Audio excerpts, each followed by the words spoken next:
Welcome to Storytelling.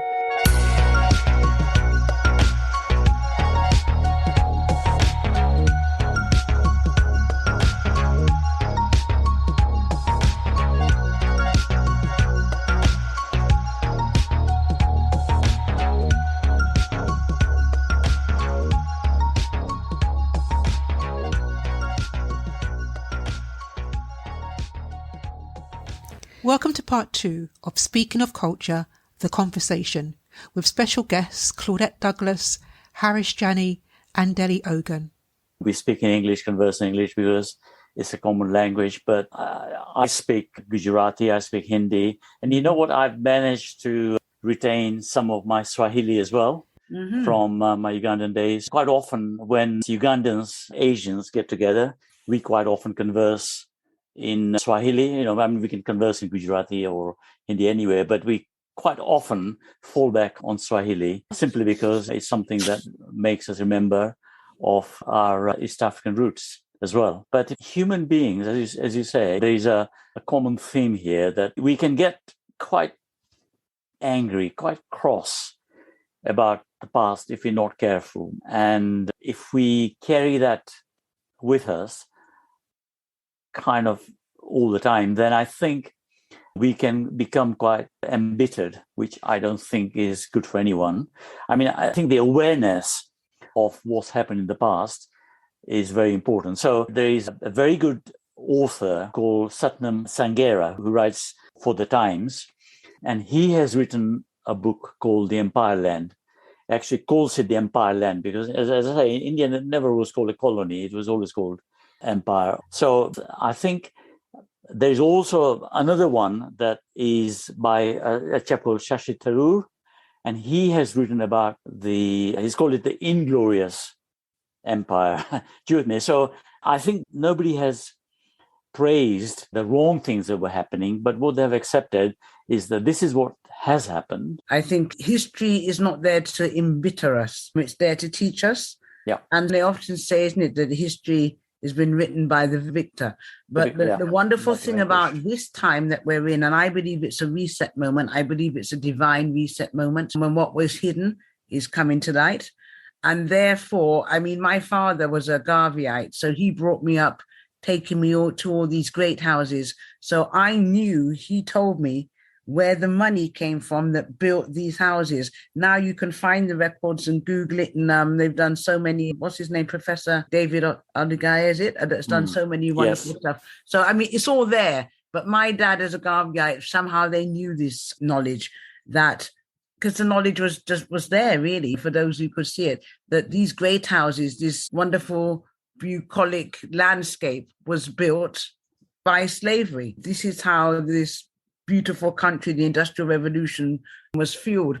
So it's not about making one bitter, but I teach children. I have children come from Nigeria, children come from the Caribbean, children go to those countries, and I love to take them. The first place I take them is Brixton, and they see the statue of Mr. Tate. And I let them know that this is Mr. Tate and this is what he built with his sugar. And then I can take them to the Tate Library. But it's also important for them to understand this is where the money came. This is what they built with the money that they got. But isn't it amazing that Brixton, so full of Black people, and the library was the first thing he built? And the way that history moves and shapes us, and somehow we're all connected to each other and the history, and yet still they're standing there at the statue, children visiting from all over the world, looking at this man. So I think it's important to look at history, learn from history. Don't be frightened of what we have to face, because when we face our demons, we overcome them. And so it's not to make us bitter, but to make us better, so that we don't make those mistakes again. I think that's what's important, so that we don't hide the truth from ourselves or each other, because we have to be prepared to embrace what is truth. And as you said, Harry, not to be bitter about it, because that will hold you hostage.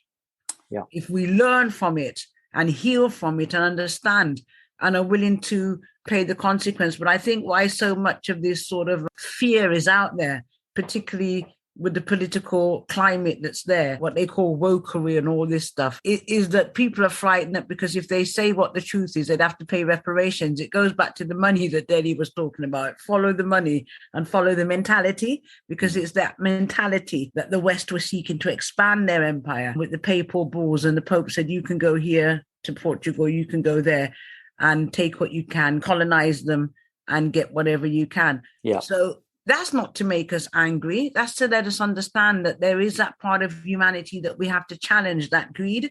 We have to challenge that avarice. We have to challenge that, just as we're talking about the climate and everything else now, hoarding even COVID vaccinations in this time where the rich are hoarding it from the poorer countries. That mentality is still there. That is why this is so important, not necessarily just because of what happened in slavery, but because that mentality is still in power at this point. And I feel it's about dismantling that mentality within us personally and collectively, why this conversation is important, that we have to keep talking. Can I endorse what Claudette has said?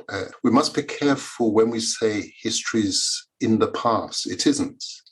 It is very much in our present, because we're all born in the, 1960s or thereabouts. And the story starts from our birth. When we were all born, we all seek to now learn about our world. Mm-hmm. And what we learn about our world, what we're taught about the past, shapes our present, our perspective, our outlook on the present. So going back to the statues that Harry touched upon earlier, and the most famous one, of course, as a result of the George Floyd one, was the Edward Colston statue in Bristol. Before the George Floyd crisis, many people looking at that statue would have looked at it with admiration. It is only by virtue of the events that happened that people were then exposed to the history, the story, the real story of how this son of Bristol had been so charitable. Ways it's easy to be charitable when you've got loads of money. If you make your money through an evil or wicked process, the way the world looks at you changes. So if the conventional narrative has shut out the real explanation of how the wealth was accumulated, then it's easy for children of this generation to look on statues like that with admiration and say, there stands a good man, a good citizen who sponsored so many good causes. So I agree with Claudette. It's not about bitterness. It is about getting the full picture. And when you get that full picture, it humbles, you see, it humbles people. Racism is born out of arrogance. The narrative that Great Britain happened and the empire was so great because our people were so hardworking, industrious and creative and all the rest of that. Now that, yes, they were hardworking, creative and all the rest of that. But you've then got to bring the whole story in to say, why were they more hardworking? Where did the opportunity come from? And that's what takes you back into the real story. I mean, it's not somebody's putting it in there. It's just the story that's been left out of the narrative. And it goes back to Claudette's point when she asked me, why is it important for us to revisit the narrative? It is because human beings deserve the full story, not a one-sided version, but the whole picture. Because when we get the whole picture, I think there'll be a lot more humility out there and much more respect between people of different races.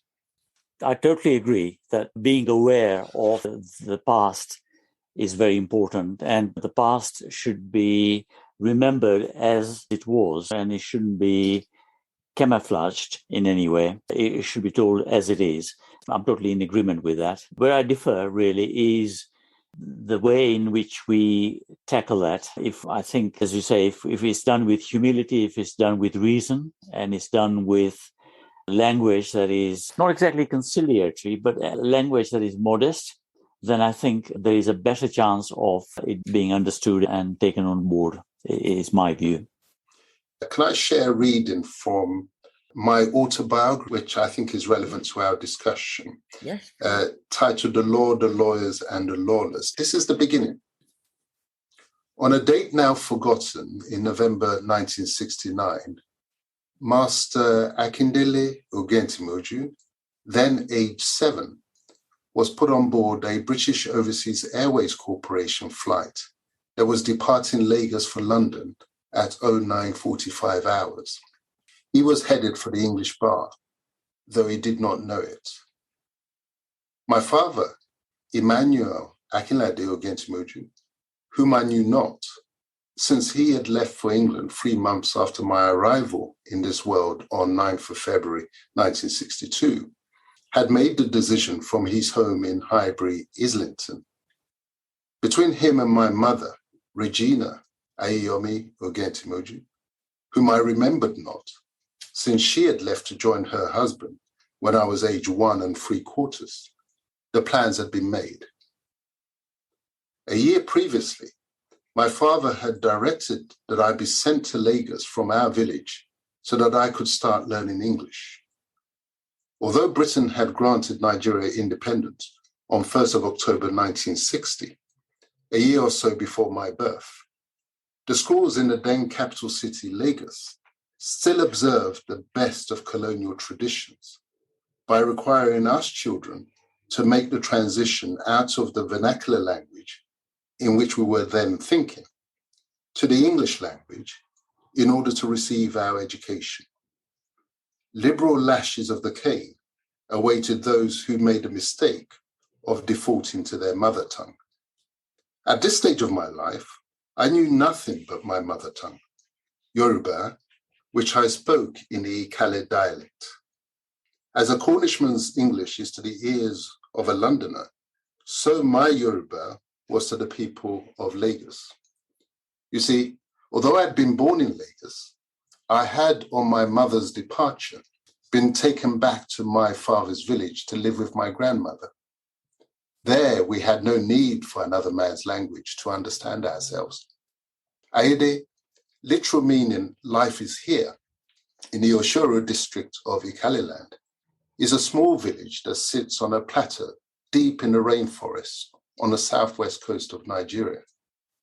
My grandfather, Samuel Ogentimoju, had been a man of standing, at least by the generally low standards of the area.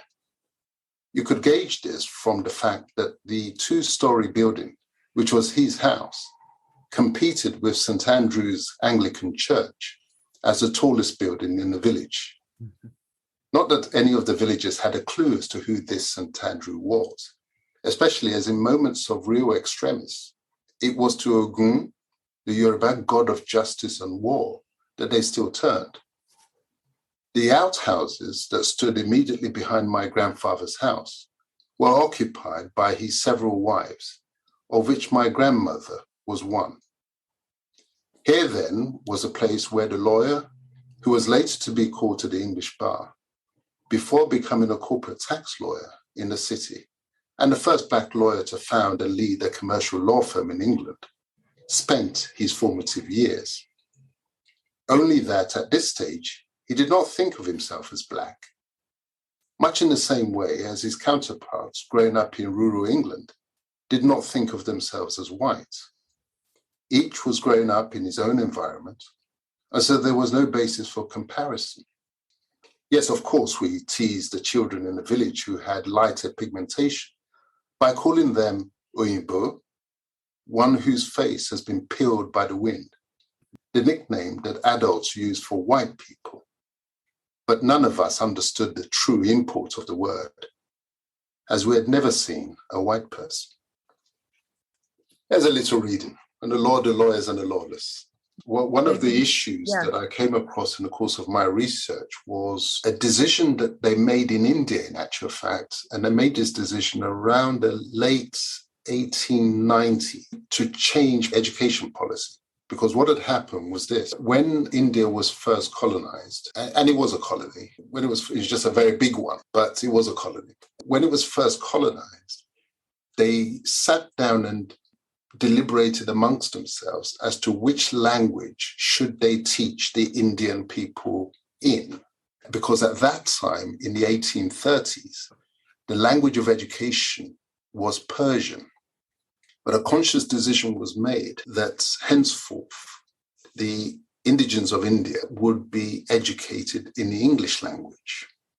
Obviously, the calculation was to spread the reach of the English language, thinking about the books and etc. that would spin off from that. But by the time they got to the 1870s, 1880s, they realized that they created a problem for themselves, because the people of Bengal in particular took to Western education. So India was suspended largely. Bear in mind, India at this time included what is now Pakistan and Bangladesh. So India was largely suspended on two major faiths, Hindu and Islam. And it was the Hindus that took to Western education in the English language. But that had a result of radicalizing them, because they were then able to read the books of philosophy and Western literature that were opening up thoughts and minds. This is the age of the Enlightenment, etc. And so the Hindus were getting enlightened. And an enlightened mind is difficult to colonize. This was the source of the early agitation for independence. So it was the 1900 that the new viceroy of India, I've forgotten his name for a moment, a decision was made that henceforth they're going to revert back to teaching the Indians in the vernacular, no longer in English. And the nature of the education was going to change as well, and focus much more on skills, tailoring and carpentry and work as a blacksmith, etc., rather than the liberal arts. And that lesson was carried over to Nigeria as well. That's why in Nigeria you have two very different educational experiences. In the north of Nigeria, it was very much modeled on the later Indian experience, whereas education in the vernacular, the Hausa language, and the focus on skills rather than liberal arts. Whereas southern Nigeria, the damage had already been done. What the early Indian experience, where there was education in the English language and the focus on academia, etc., the horse had already bolted. And so that's why you have that very different experiences as far as Nigeria is concerned educationally. Mm-hmm. Language, I'm just thinking about that language. Caribbean, obviously, we have the Creole language. But just as you're saying about the schooling, when I was growing up at school in Jamaica, you weren't supposed to speak patois in the classroom because you have to write in English. I remember teachers would tell the students that your exams, we do GCSE English exams. Although I was one of the first cohort when they started doing CXEs, which are the standard now, which are Caribbean Exam Council, which is also very important because it was also about the Caribbean coming of age and not needing necessarily, when we have quite a much higher standard of education in the Caribbean than in the average English school, because of course they were based on Eton or public schools. The premium for education is just so much more high because education is one of the ways that people with little other options can change their lives. Hence those different youth exchange and different things I was involved in. One of the things you were talking there, Dele, it reminded me 10 years ago, I think it was, that Jamaica, because when I was going to school, English was the first language, then Jamaican, then Spanish, because I learned Spanish at school in Jamaica as well. But now Jamaican is the first language and English is the second. And that's been part of the evolution of identity. And also the Patois Bible was published 10 years ago. And the Patois Bible took a long time, almost 20, nearly 30 years of real academic research, because it's 14 parishes in Jamaica with 14 different dialects. And all of them can be traced back, whether to Cornish roots and all sorts of stuff. So even some of the young people who came to stay with me were doing some work at the university on the linguistics. So this was a massive enterprise. And I think what was important for Jamaica particularly was any nation that has to see itself has got to be able to see itself reflected in God and through God. And the way the Bible had been used and misused throughout slavery, we know. But having a Patois Bible was also a sense of a nation who was now feeling more comfortable with itself. And I think that also is important. So the way language is used and understood, but of course, English is a wonderful tool, and they found the problems as well with the slaves because then they didn't want the slaves to learn to read. But many of the famous heroes of Jamaica learned to read. Sam Sharp learned to read the Bible, and when they read certain things, Take to the Hills and that, and they realized that these people had been lying to them. So language and how it's used and who has the power over it and how we use it is still an ongoing debate, really, isn't it? That's why I think rap and all these different forms of expression is so important, because how we've been able to use language, the slaves were able to use language and to use the Creole to speak in a different way so that the slave masters couldn't understand. So for Jamaicans, Jamaican is very much a language of resilience, rebellion, resistance, rebirth. All of those things are within a language that has come out of something else. So the language keeps evolving just as our history evolves, I think, and our understanding of who we are evolves. There's part of Jamaica that the Republic of the Maroons. And again, I needed to live in Jamaica to understand this, that the Maroons defeated the English when they were outnumbered, is it 10,000 to 1 or whatever it was? And the English had to hand over that part of Jamaica to the Maroons, who were the runaway slaves. And these slaves could only really communicate in spirit because they all spoke different languages.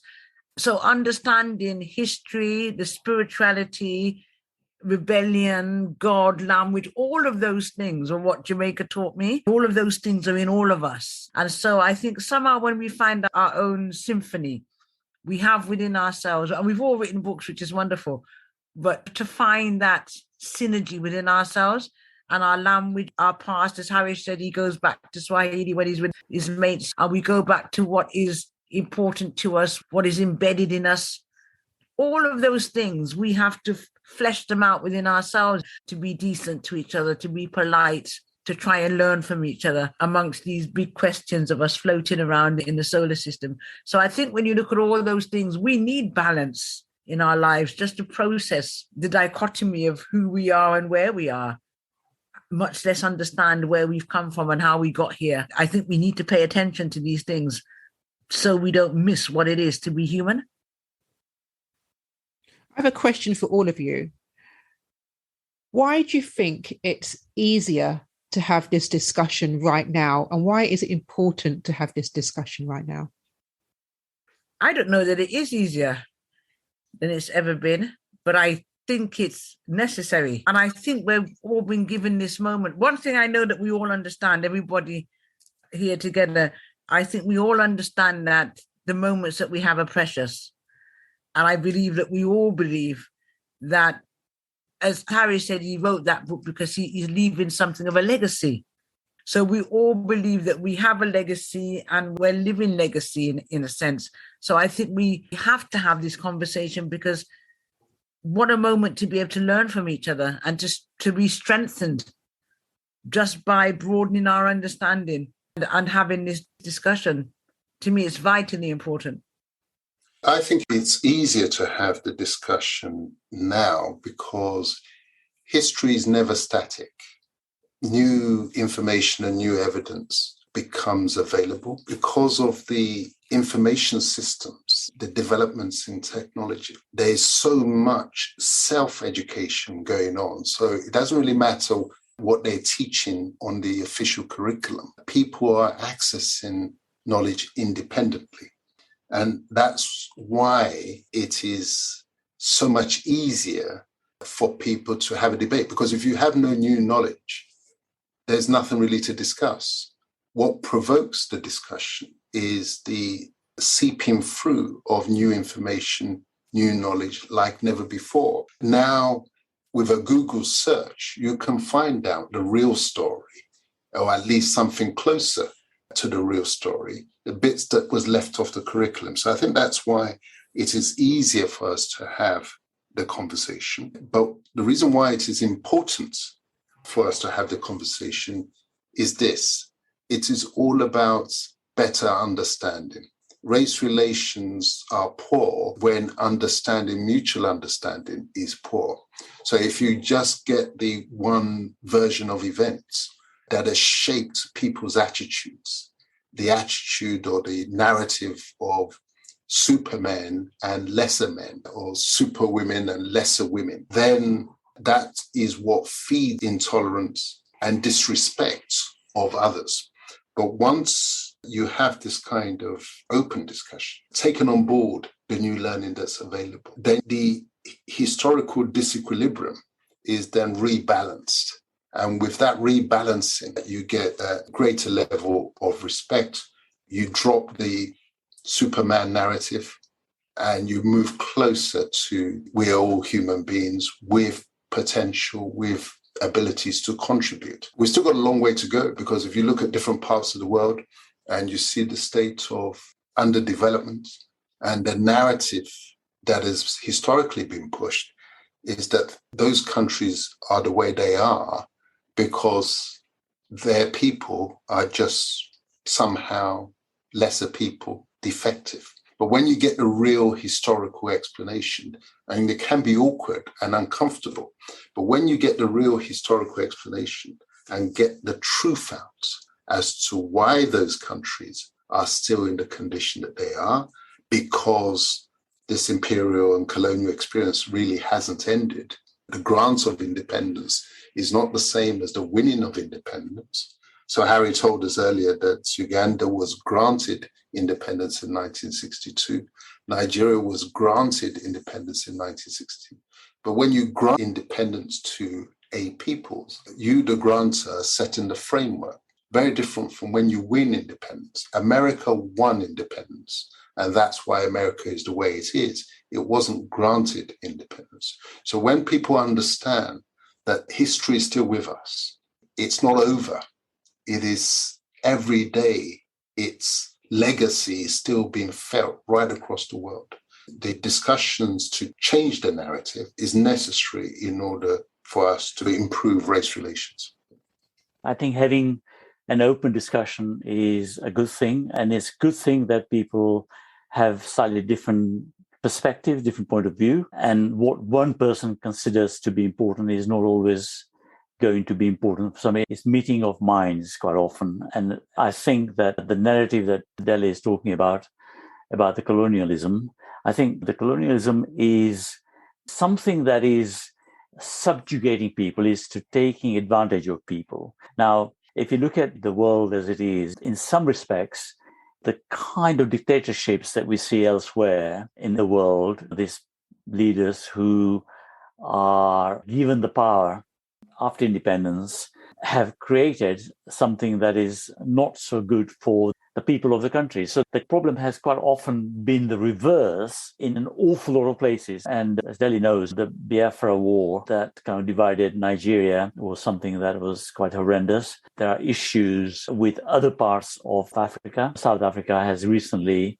gone through quite a turmoil. And the ANC, Nelson Mandela, would turn in his grave if he found out what's happening. So I think we have to not just kind of blame colonialism as it was. Yes, I mean, it was a nasty thing, but look at things as they're happening now. Look at things as a different point of view. And yes, by all means, say loudly and clearly that what went on in the past was wrong. But let's look at things that are happening now and see how we can make the world a better place by having a different kind of perspective on it. So at different stages in your life, you want to do something that is different, either through choice or circumstances forcing you. You look forward to new challenges. Remember what you have done, and then begin to contemplate why and how it all started. When I reached the age of 70 at the beginning of March 2020, I felt liberated in a rather odd sort of way. I had quality time on my hand, and with lockdown forced upon us with coronavirus threat, I wanted to use my energy and thought processes in a positive way. Of course, we go through different cycles and decades, but somehow when we reach the age of 70, you begin to feel that you should really own up to the fact that you only have a limited years ahead of you. You're also very grateful that God has been kind to you by giving you a fairly longish life and a successful life up to now. You would have had so many highs and lows in your life. It is time to change your priorities and the way you think and look forward to life in general. One of my burning desires was to write my life story. The logic and purpose behind thinking was to really let the future generations know about the family history and their lineage. I'll endeavor to cover my emotional and spiritual aspects of life as well. I'll be describing the factual events and what influences they had on my life stages so far, so that the context of the events is understood. In writing such an account of my life, we'll naturally have some historical references, and if they do any injustice to any of the names in this chapter, then please try to understand that's my personal point of view, and in no way have I saw them at the time. There is a basic underlying philosophy which has been my trusted pillar in everything that I've done in my lifetime. I've changed my opinions and behavior about some of the matters as I've learned and reflected on the challenges. In doing as I will, enlist the help of the family and friends to ensure that I do not stray too far away from my story, which I'll cover in some depth in the following chapters, in some way has been quite successful by normal standards. My life had been due to the bedrock of very good education and incredibly happy surroundings and quite a decent professional career that followed. So, I mean, I've got another sort of couple of pages and I won't read them, but it goes on similar lines as what I've just said. I think then there are lots and lots of different chapters covering different parts of the journey. But that is my kind of preface, just an introduction, really. Thank you. Thank you, Great. Harish. I'm going to end the conversation here by saying, let's continue to have the conversation, because the conversation will never end. Yeah. There's lots to learn from all our experiences. The debate and the discussion will continue, and the narrative will always change. As Dele has mentioned, history is always evolving, it's always moving. Yeah. And we have all done things to leave legacies for our families so that they can continue this journey of learning and of having an experience which is more beneficial for them and their children going forward. So let's continue the discussion. Harry, Dele, and Claudette, thank you all so much for your time in this podcast episode. Thank you for having us. Our pleasure. Thank you for the experience. If you would like to revisit the previous episodes of the featured guests, then please listen again to Season 2, Episode 7 for Harry, Season 2, Episode 15 for Claudette, and Season 3, Episode 5 for Dele. The links of these episodes are also in the show notes.